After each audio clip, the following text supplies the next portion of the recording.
Students, आइए हम आपको बताते हैं कि इंडेफिनिट प्रोनाउन क्या होता है। राइट, तो इंडेफिनिट प्रोनाउन जो आप देख रहे हैं, ये जो आप इंडेफिनिट देख रहे हैं, इसका मीनिंग होता है अनिश्चित। प्रोनाउन मीन्स सर्वनाम और इंडेफिनिट मीन्स अनिश्चित।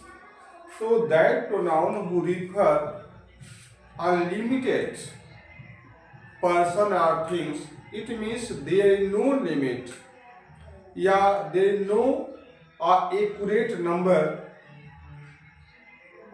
find out, या ऐसे कर सकते हैं कि that pronoun who refers are not accurate numbers, तो this type of pronoun is under the first indefinite pronoun। दोबारा सुनिए, वह प्रोनाउन जो किसी निश्चित संख्या का बोध न करे, that is called the indefinite pronoun.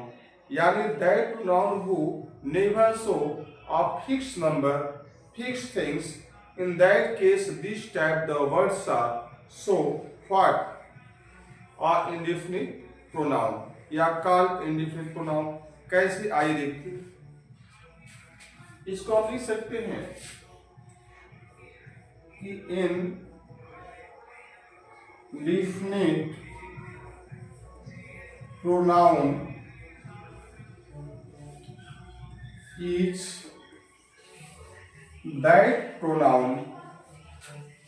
is that pronoun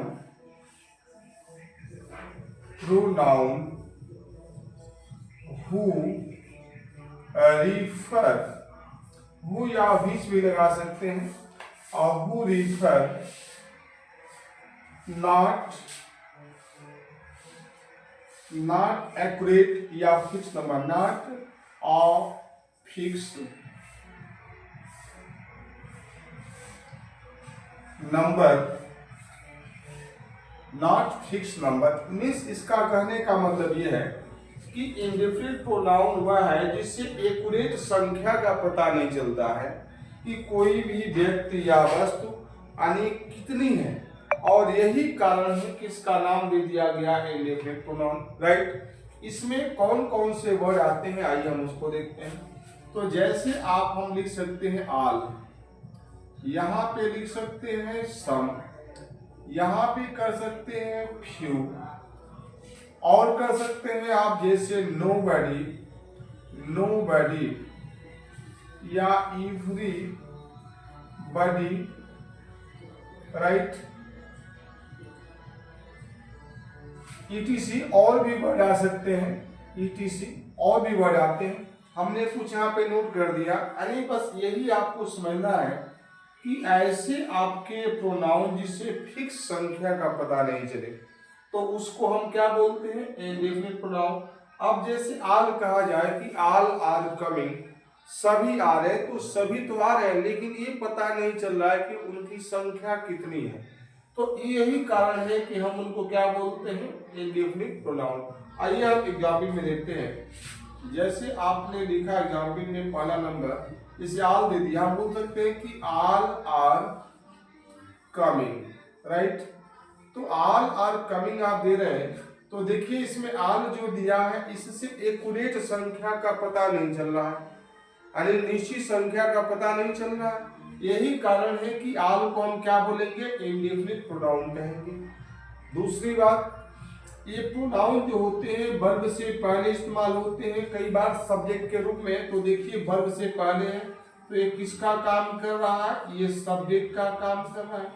ये कौन सा प्रोनाउन है, तो इंडेफिनिट प्रोनाउन है। क्यों है, तो इसलिए है क्योंकि आल से हमारा एक्यूरेट यानी फिक्स संख्या का पता नहीं चल पा रहा है कि कितने लोग आ रहे हैं।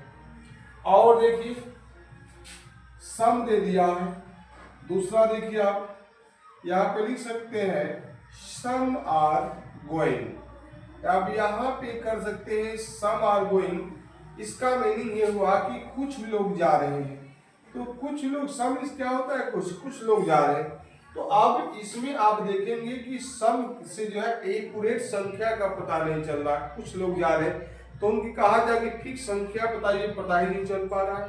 और ये वर्ब से जो है पहले है, तो यह हमारा सब्जेक्ट का काम कर रहा है।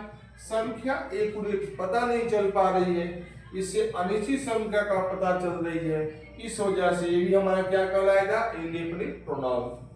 अब यहाँ देखिए फ्यू, अब हम लिख सकते हैं कि यहाँ पर ऑफ फ्यू ऑफ देम, यहाँ पे कर सकते हैं फ्यू ऑफ देम और रीडिंग READING।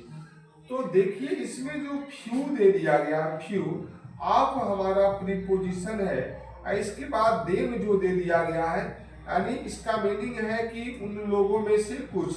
तो ये भी आपका ऑब्जेक्ट है, दे का ऑब्जेक्ट बनाया गया है, दे का आपका ऑब्जेक्टिव फॉर्म देम है। तो इस आप से पहले जो फ्यू दे रहा है कि उनमें से कुछ लोग आर रीडिंग क्या करें, अध्ययन कर रहे हैं, पढ़ रहे हैं। तो इससे फ्यू से भी आपका सही संख्या का, एक्यूरेट संख्या का पता नहीं चल पा रहा। तो ऐसे में सारे वर्ड किस में आते हैं, इंडिविजुअल प्रोनाउन में आते हैं। हम इसको कैसे कर सकते हैं कि those word who does not give fix or accurate number, तो this types words are under for indefinite pronoun. Indefinite pronoun इसीलिए कहेंगे क्योंकि उसे एक्यूरेट संख्या का पता नहीं चलता। तो उसी तरीके से इसे दिया है नोबडी। एक और देखिए, आपने लिखा नोबडी, नोबडी इज कमिंग। तो अब देखिए इसमें जो नोबडी दे दिया गया, नोबडी, कोई भी नहीं आ रहा है, तो इससे एक्यूरेट संख्या का पता नहीं चल पा रहा है। और इस वजह से आप क्या करेंगे, तो देखिए आपका जो नोबडी दिया हुआ है, एक्यूरेट संख्या का पता नहीं चल पा रहा है, इस वजह से यह भी हमारा क्या हो जाएगा, तो इंडेफिनिट प्रोनाउन के दायरे में आएगा। क्या हो जाएगा, इंडेफिनिट ऑफ प्रोनाउन के दायरे में आएगा। और वर्ब से पहले है तो यह किस रूप में इस्तेमाल किया गया है, सब्जेक्ट के रूप में। तो इस तरीके से आप कर सकते हैं कि जो है इसको हम क्या बोलेंगे, इंडेफिनिट प्रोनाउन। और ये सारे वर्ड जो आप देख रहे हैं, जैसे आपका ऑल है, सम है, फ्यू दे दिया गया है, नोबडी दे दिया गया है, तो इसको हम क्या बोलेंगे, इंडेफिनिट प्रोनाउन। ऐसे और भी वर्ड आ सकते हैं, जैसे नोबडी, एवरीबॉडी, लाइक, इस बहुत सारे वर्ड आ सकते हैं। चलिए ठीक है, थैंक यू। अच्छा लगे तो इसको लाइक करिए और क्या कीजिए, आप इसको सब्सक्राइब करिए। ठीक है, थैंक यू, मिलते हैं नेक्स्ट वीडियो में, बाय बाय।